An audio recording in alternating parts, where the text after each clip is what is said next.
हम लोग प्राचीन भारतीय इतिहास का अंतिमहा क्लास करने जा रहे हैं। अतः कुल मिलाकर के 20 क्लास हुआ है और इस 20 क्लास को आप लोग स्थिरतापूर्वक पढ़ने का प्रयास कीजिएगा। ITI हो, पॉलिटेक्निक हो या बिहार पुलिस हो या बिहार से संबंधित जितना भी परीक्षा हो, प्राचीन भारतीय इतिहास से इतना ही प्रश्न से आपको पूछ लिया जाएगा परीक्षा में, इसलिए इसको ध्यान से पढ़ना है। कठिन जरूर लगता है लेकिन पढ़ना जरूर है आप लोगों को। तो आइए जानते हैं हम लोग। पहला प्रश्न आज है गौतम बुद्ध से संबंधित है। किससे संबंधित है? गौतम बुद्ध से संबंधित है। गौतम बुद्ध ने किसने? गौतम बुद्ध ने आलार कलाम। देखिए, गौतम बुद्ध के गुरुजी का नाम था, याद रखिएगा। और गौतम बुद्ध के गुरुजी का क्या नाम था? आलार कलाम। तो गौतम बुद्ध ने आलार कलाम से किस विषय की शिक्षा ग्रहण किए थे? इतना तो पता था आप लोगों को कि गुरुजी का नाम था, लेकिन किस विषय की शिक्षा ग्रहण किए थे? तो याद रखिएगा, सांख्य दर्शन। कौन सा दर्शन? सांख्य दर्शन। गौतम बुद्ध ने आलार कलाम से, मतलब कि गौतम बुद्ध अपने शिक्षक आलार कलाम से किस विषय की शिक्षा ग्रहण किए थे? तो विषय का नाम है आपको दर्शन शास्त्र। क्या नाम है? और दर्शन शास्त्र के अंतर्गत ये टॉपिक है जिसका नाम है आपको सांख्य दर्शन। क्या नाम है? सांख्य दर्शन नाम है। गौतम बुद्ध ने आलार कलाम से किस विषय की शिक्षा ग्रहण किए थे? गौतम बुद्ध में और आलार कलाम में क्या संबंध था? गुरु और शिष्य का था। आलार कलाम से किस विषय की शिक्षा लिए थे? सांख्य दर्शन का शिक्षा लिए थे। सिद्धार्थ के प्रथम गुरु कौन हुए? अब देखिए, सिद्धार्थ और गौतम बुद्ध दोनों के बीच में क्या रिलेशन है तो पता ही है आपको। एक ही व्यक्ति का नाम है सिद्धार्थ या गौतम बुद्ध, बचपन का नाम सिद्धार्थ था। ठीक है, ध्यान दीजिए प्रश्न पर। सिद्धार्थ के प्रथम गुरु कौन थे? तो याद रखिएगा, सिद्धार्थ के जो पहले गुरु थे, अभी जस्ट चर्चा आप लोग किए ही थे, आलार कलाम। आलार कलाम कौन थे? और सिद्धार्थ किनका नाम था? गौतम बुद्ध। अब है राजगीर से, कहाँ से? राजगीर किस राज्य में है? तो बिहार राज्य में। राजगीर से सिद्धार्थ कहाँ गए थे? है ना, राजगीर से सिद्धार्थ आपको उरुवेला में गए थे। कहाँ गए थे? उरुवेला में। कहाँ गए थे? उरुवेला में। राजगीर से सिद्धार्थ कहाँ गए थे? उरुवेला में। उरुवेला कहाँ है? इस पर यदि आपको हम चर्चा करें तो याद रखिएगा, उरुवेला आपको गया में है। कहाँ पर है? गया में। गया में है। आप लोग इसको नोट कर लीजिएगा, उरुवेला के बगल में गया लिख दीजिएगा। ठीक है, तो राजगीर से सिद्धार्थ कहाँ गए थे? उरुवेला। उरुवेला मतलब गया गए थे। गया का एक क्षेत्र था। अब है कि उरुवेला में किस वृक्ष के नीचे, है ना, किस वृक्ष के नीचे गौतम बुद्ध, किनके बारे में चर्चा हो रहा है? गौतम बुद्ध समाधि पर बैठ गए थे। समाधि का मतलब क्या होता है बताइए? नहीं, आप जो मर जाता है और वहाँ जो हम लोग दफनाते हैं या जलाते हैं तो उसको समाधि बोला जाता है। ये बात सही बोल रहे हैं आप, लेकिन वहाँ पर गौतम बुद्ध जी जो गए तो किस वृक्ष के नीचे समाधि में लग गए। समाधि का मतलब होता है तपस्या में लीन हो जाना। तपस्या में लीन हो जाना, है ना। तो गौतम बुद्ध समाधि पर बैठ गए। यह वृक्ष किस नदी के किनारे था? तो याद रखिएगा, वृक्ष का नाम अगर पूछे तो पीपल का वृक्ष था, और नदी का नाम यदि पूछे तो निरंजना नदी था। कौन सा नदी था? निरंजना नदी। कौन सा नदी था? निरंजना नदी। तो अब ये बताइए सबसे पहले कि गौतम बुद्ध राजगीर से कहाँ गए थे? उरुवेला। उरुवेला कहाँ है? गया में। गया में जाने के बाद वो जो समाधि लिए थे किस वृक्ष के नीचे? और किस नदी के किनारे? निरंजना। आज भी जब आप गया में पहुंचेंगे तो पीपल का जो वहाँ का वृक्ष है वह स्पेशल है, और वह ऐसा स्पेशल है जिसमें चारों ओर से जो है सो शीशा लगा हुआ है, कोई उसमें एंट्री नहीं मतलब मार सकता है।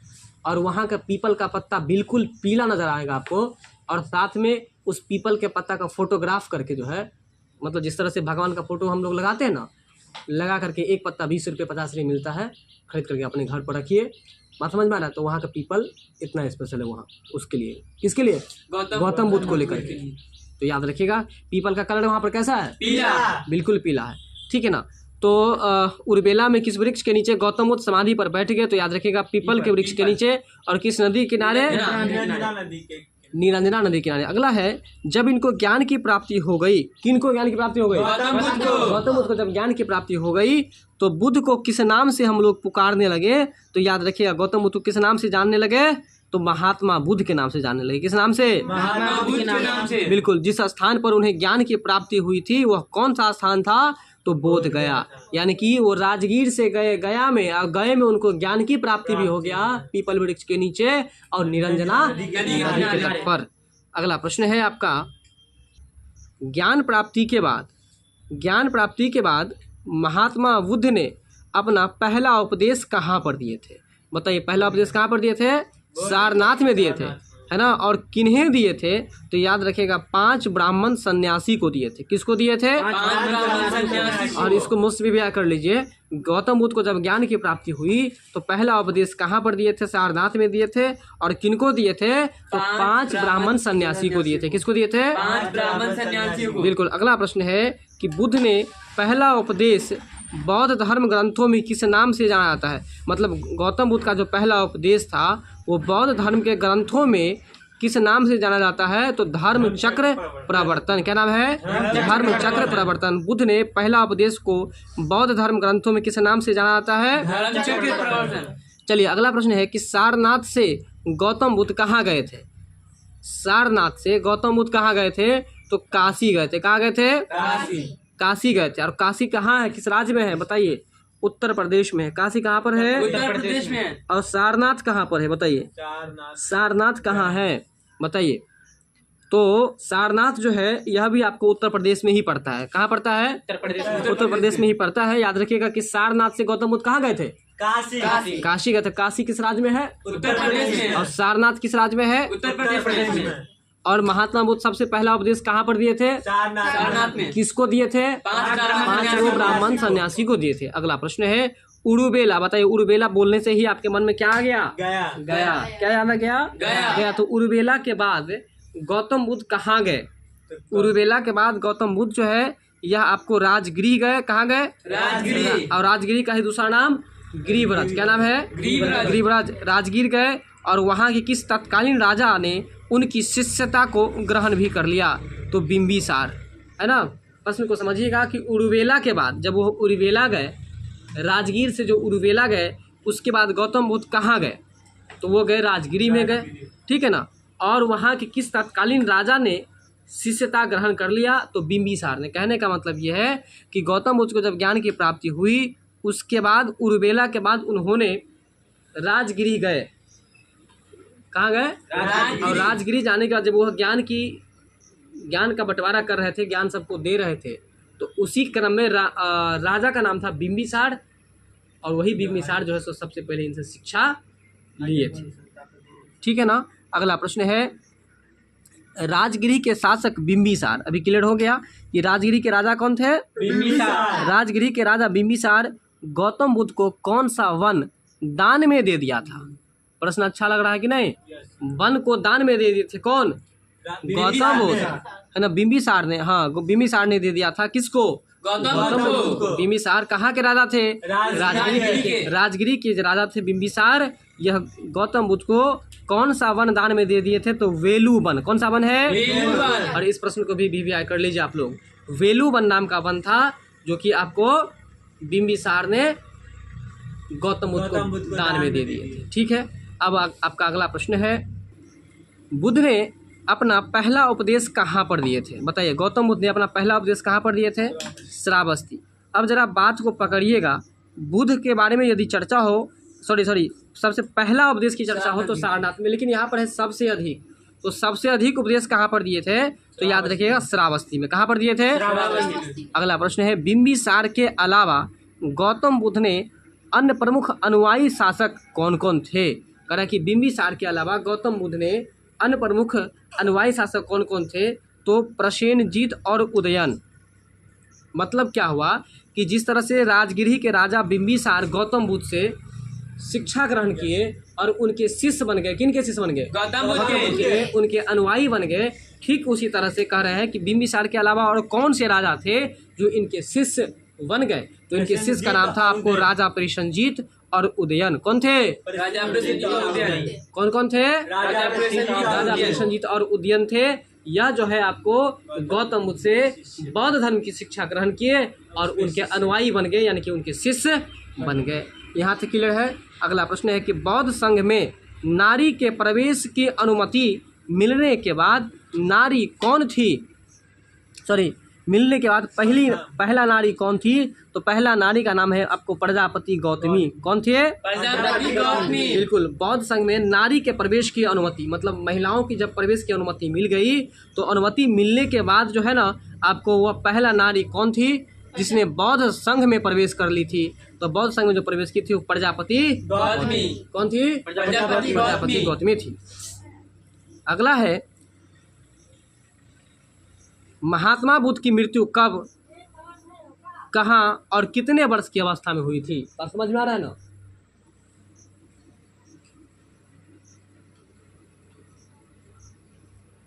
प्रजापति गौतमी जो है पहली नारी थी जिन्होंने बौद्ध धर्म की शिक्षा ग्रहण किए थे। बात समझ में आ रहा है कि नहीं आ रहा है? ठीक है। तो महिला का नाम क्या था? प्रजापति गौतमी। और ये कौन सी शिक्षा ग्रहण किए थे? बौद्ध धर्म के अनुयायी बने थे। बौद्ध धर्म की पहली महिला थी जो बौद्ध धर्म की शिक्षा ग्रहण की थी और उनका नाम था प्रजापति गौतमी। बौद्ध संघ में नारी का प्रवेश की अनुमति मिलने के बाद वह प्रथम नारी कौन थी जिसने बौद्ध संघ में प्रवेश की थी? तो प्रजापति गौतमी थी। कौन थी? प्रजापति गौतमी थी। यहाँ तक क्लियर है। अगला है कि महात्मा बुद्ध की मृत्यु कब हुई? बताइए। महात्मा बुद्ध की मृत्यु 483 ईसा पूर्व में हुई है। कहाँ हुई है? तो कुशीनारा में हुई है, या कहीं कहीं अगर आपको कुशीनगर लिख दे तो इसके लिए भी आपको चिंतित नहीं होना है। और कितने वर्ष की अवस्था में उनकी मृत्यु हुई? तो 80 वर्ष की अवस्था में हुई। यहाँ पर हम लोग 3 प्रश्न को सीख रहे हैं। एक बार और प्रश्न को आप लोग फोकस कीजिए, समझिए। महात्मा बुद्ध की मृत्यु कब हुई? 483 ईसा पूर्व में हुई है। और सामने देखिए, है ना, 483 ईसा पूर्व में हुई है। और कितने वर्ष की उम्र में इनकी मृत्यु हुई है? 80 वर्ष मिला जुला के ठीक है था ना, लेकिन फिर भी पहले के समय के हिसाब से बहुत कम समय में मर गए ना।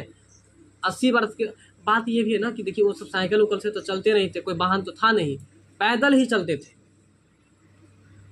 कितना तपस्या के पैदल ही चलते थे।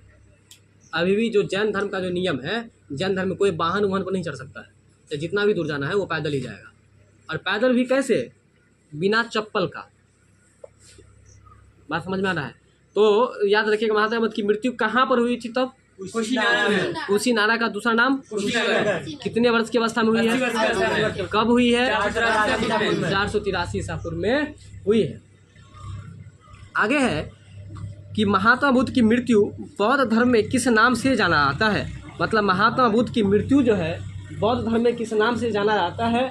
तो याद रखिएगा महात्मा बुद्ध की मृत्यु बौद्ध धर्म में महापरिनिर्वाण के नाम से जाना जाता है। आप एक प्रश्न पढ़े थे और वो प्रश्न था आपका कि बुद्ध जब प्रथम उपदेश दिए थे तो उपदेश को क्या कहा गया था? धर्म चक्र परिवर्तन। देखिए जब उपदेश दिया गया तो कहीं ना कहीं परिवर्तन तो होगा, तो बिल्कुल, तो धर्म चक्र परिवर्तन।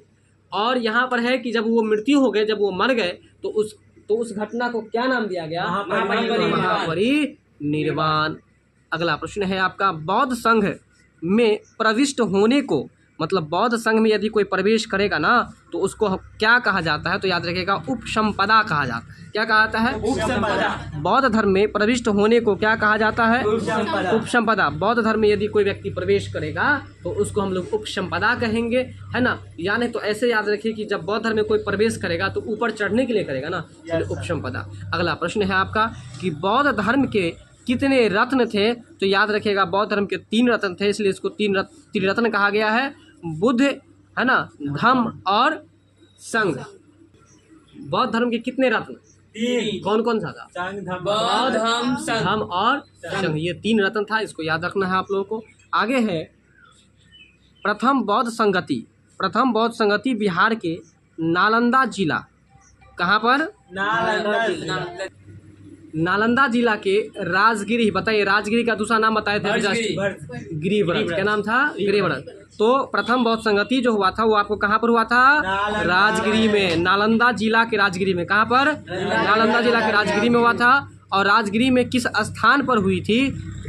तो स्थान का नाम है आपको सप्तपर्णी गुहा। क्या नाम है? सप्तपर्णी गुहा। प्रथम बौद्ध संगति बिहार के नालंदा जिला के राजगिरी में किस स्थान पर हुई थी? सप्तपर्णी गुहा में हुई थी। ठीक है। अब आपका अगला प्रश्न है चतुर्थ बौद्ध संगति। चतुर्थ बौद्ध संगति के उपाध्यक्ष कौन थे? प्रश्न क्या है? चतुर्थ बौद्ध संगति के उपाध्यक्ष कौन थे? तो याद रखिएगा अशोक घोष थे। कौन थे? अशोक घोष। और अगर आपसे कोई पूछे कि प्रथम बौद्ध संगति कहाँ पर हुआ है राजगिरी में हुआ है। और यह किस जिला में है? नालंदा जिला में। नीतीश कुमार के गांव में। नीतीश कुमार का गांव कहाँ है? नालंदा। अभी नालंदा विश्वविद्यालय की फिर से जो है मरम्मत कराई गई है, पता है ना आप लोगों को? कौन करवाए हैं? नीतीश कुमार करवाए हैं। तो आप जानेंगे ना, परीक्षा में ये चीज रहेगा ही रहेगा, क्योंकि नालंदा जिसको कौन ध्वस्त कर दिया था? बख्तियार जी ध्वस्त कर दिए थे। आप बनाए कौन थे? कुमार गुप्त बनाए थे। और उसको फिर से कौन बना दिए?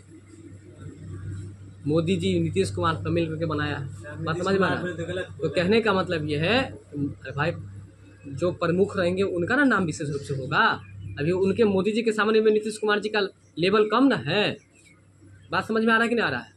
तो कहने का मतलब ये है इसको भारत को विश्व गुरु बनाने जा रहा है।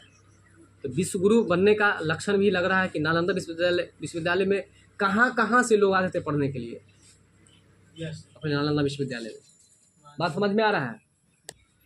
प्रथम बौद्ध संगति बिहार के नालंदा जिला के राजगिरी स्थान पर हुई थी।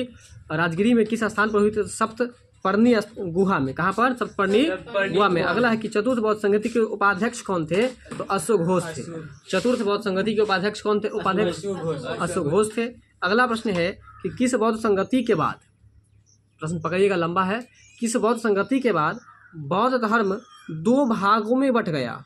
और दो भाग का जो नाम है, एक भाग का नाम है हीनयान और दूसरा भाग का नाम क्या है? महायान। याद रखिएगा, अगर आपसे पूछे कि हीनयान जो है वो किस धर्म का एक भाग है? बौद्ध धर्म का। अगर पूछ दे कि श्वेतांबर किस धर्म का एक भाग है? जैन धर्म का। तो यहाँ पर ये फर्क याद रखिएगा आप लोग। हीनयान और महायान बौद्ध धर्म से, दिगंबर और श्वेतांबर जो है जैन धर्म से। ठीक है।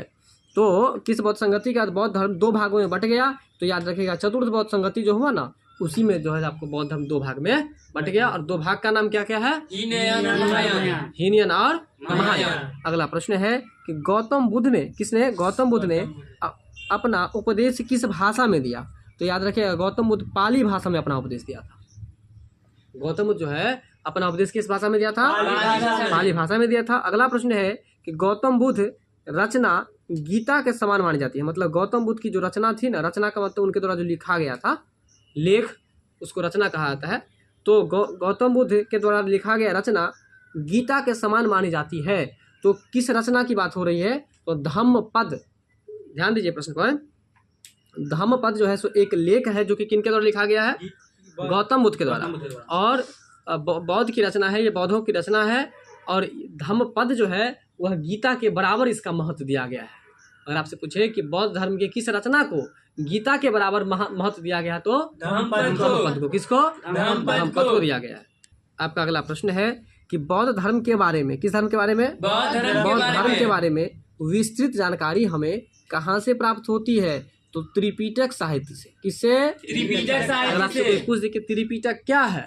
बौद्ध धर्म का ग्रंथ। सही बात बताए। त्रिपिटक जो है बौद्ध धर्म का एक ग्रंथ है। और अभी हम लोग जस्ट पढ़े थे इंटर के सिलेबस में कि ग्रंथ से हमें इतिहास की जानकारी मिलती है कि नहीं मिलती है? मिलती है। तो यहाँ पर स्पष्ट हो गया ना, त्रिपिटक एक ग्रंथ है और इस ग्रंथ से हमें किसके इतिहास की जानकारी मिलती है? बौद्ध धर्म के इतिहास की जानकारी मिलती है। तो बौद्ध धर्म के बारे में विस्तृत जानकारी हमें कहाँ से प्राप्त होती है? त्रिपिटक साहित्य से या त्रिपिटक ग्रंथ से। अगला प्रश्न है, संसार दुखों से भरा है ना? संसार किससे भरा हुआ है?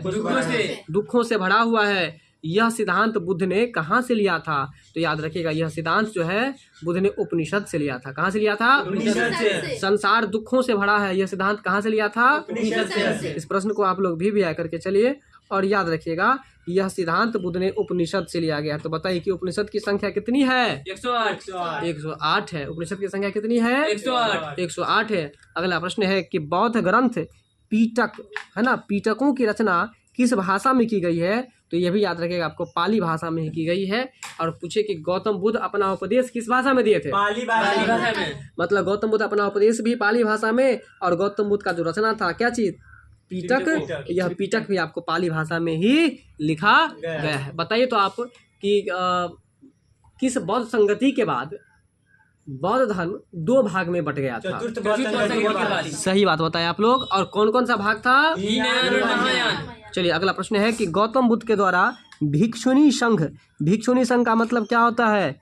भीख मांगने वाला, भिक्षा मांगने वाला एक ग्रुप बनाया गया था और सबको कहा गया था कि आप लोग जो भिक्षा मांग मांग के लाइए, और वही ग्रहण भी करते थे वो लोग। तो गौतम बुद्ध के द्वारा भिक्षुणी संघ की स्थापना की गई थी।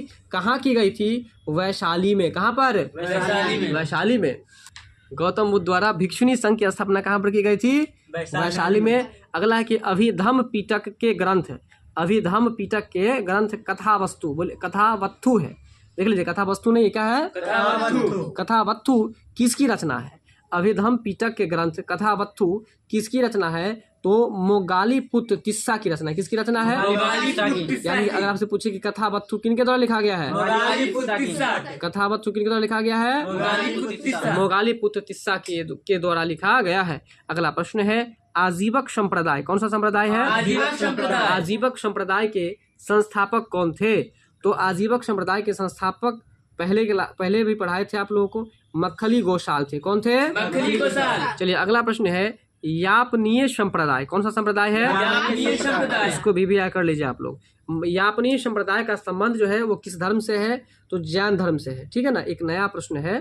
तो यापनीय संप्रदाय का संबंध किस धर्म से है? जैन धर्म से है। इसके बाद आज का हमारा लास्ट प्रश्न है मत मयूर। क्या लिखा हुआ है? मत मयूर किसके अनुयायी थे? यानी कि मत मयूर जो थे वो किसी व्यक्ति का नाम है और वो पूछा जा रहा है यह किसके अनुयायी थे? तो याद रखिएगा शैव धर्म के अनुयायी थे। किसके अनुयायी थे? हाँ बोलिए। मत मयूर क्या था बताइए तो आप लोग। मत मयूर अनुयायी किसी व्यक्ति का नाम था और वो व्यक्ति किनके अनुयायी थे, किनके शिष्य थे? तो शैव धर्म से, शैव धर्म से वो संबंधित थे। और बताइए कि यापनीय संप्रदाय का संबंध किस धर्म से था? जैन धर्म से। यापनीय संप्रदाय का संबंध किस धर्म से था? जैन धर्म से। आजीवक संप्रदाय के संस्थापक कौन थे? मक्खली गोसाल। अभिधम्म पिटक के ग्रंथ कथावत्थु, इसको भी विवाह कीजिए। कथावत्थु जो है यह किनके द्वारा लिखा गया है? मोगालीपुत्र है ना, मोगालीपुत्र तिस्सा के द्वारा लिखा गया है। और भिक्षुणी संघ की स्थापना किनके द्वारा की गई थी? महात्मा बुद्ध के द्वारा, यानी कि गौतम बुद्ध के द्वारा। और यह कहाँ की गई थी? तो वैशाली। वैशाली किस जिला में है? हाजीपुर में। अभी जस्ट चर्चा किए थे। आगे है आपको कि पिटकों की रचना किस भाषा में की गई है? और गौतम बुद्ध अपना उपदेश किस भाषा में दिया? ठीक है। तो प्राचीन भारत का इतिहास का 20वां क्लास यहाँ पर संपन्न होता है। और प्राचीन भारतीय इतिहास का बस इतना ही क्लास है। इसके आगे हम लोग अगले क्लास में मध्यकालीन भारत का इतिहास अध्ययन करेंगे। मिलते हैं हम लोग अगले वीडियो में।